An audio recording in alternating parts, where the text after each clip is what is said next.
আজকে একটা বিশাল মিশনে লেগে পড়লাম। যে পরিমাণে শীত পড়া শুরু হয়েছে, এর মধ্যে বাচ্চাদের এই ব্যবস্থা না নিলেই না। তো যার কারণে আমি আসলে ব্যবস্থাটা নিয়েই ফেললাম। আমার মতো যারা গরিব আছেন তারা ভাই লোক লজ্জা ভার্মে যায় বাচ্চাদের সুস্থ রাখা নিয়ে কথা।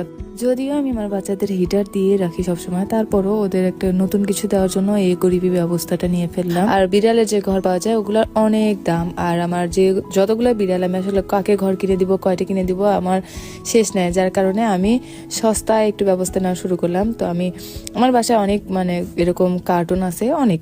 তো যাই হোক, আমি ওখান থেকে কয়েকটা সাইজ মতো বেছে নিয়ে এসেছি। তাও আমার ভুল হয়েছে, কারণ নিয়ে আসতে যাও অনেকগুলো আমি ছোট নিয়ে এসে ফেলছি বা একটু দুর্বল টাইপের নিয়ে এসেছি। তো যাই হোক, আপাতত আমি কয়টা দিয়ে শুরু করে দিই। আসলে যে পরিমাণে শীত হয়েছে এখন আর অপেক্ষা করার সময় নাই, আমার ওদের জন্য ব্যবস্থা নিতেই হবে।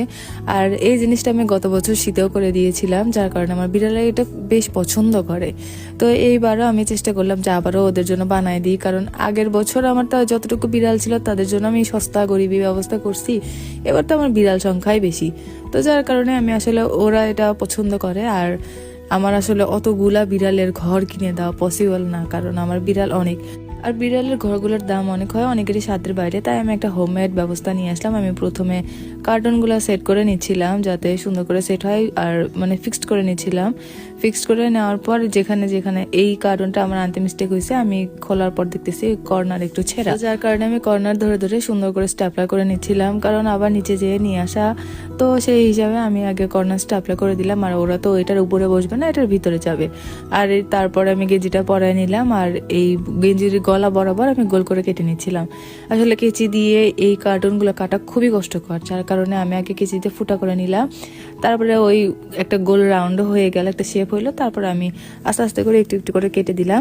আর ফুটা করার কারণে ইজি হয়েছে। আর এইদিকে আমি হাতাগুলা ভিতরে দিয়ে দিলাম, ভিতরে দিয়ে গেঞ্জিটা বেশ ফিক্সড হয়েছে। আর যেটা ফিক্সড হয় না সেটা আমি পিছনে বেঁধে দিই। গেঞ্জিটা টাইট ফিটিং হয়, আমি আর বেঁধে দিইনি। এটা আমার সুন্দর ঘর রেডি।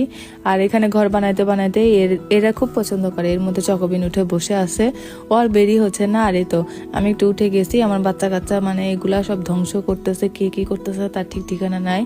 আর আসলে বিড়ালের ঘরগুলা কেনার ক্ষেত্রে আমি মনে করি যে বিড়াল আসলে এক জিনিস বেশি দিন ইউজ করতে চায় না, সেটা যেটাই হোক।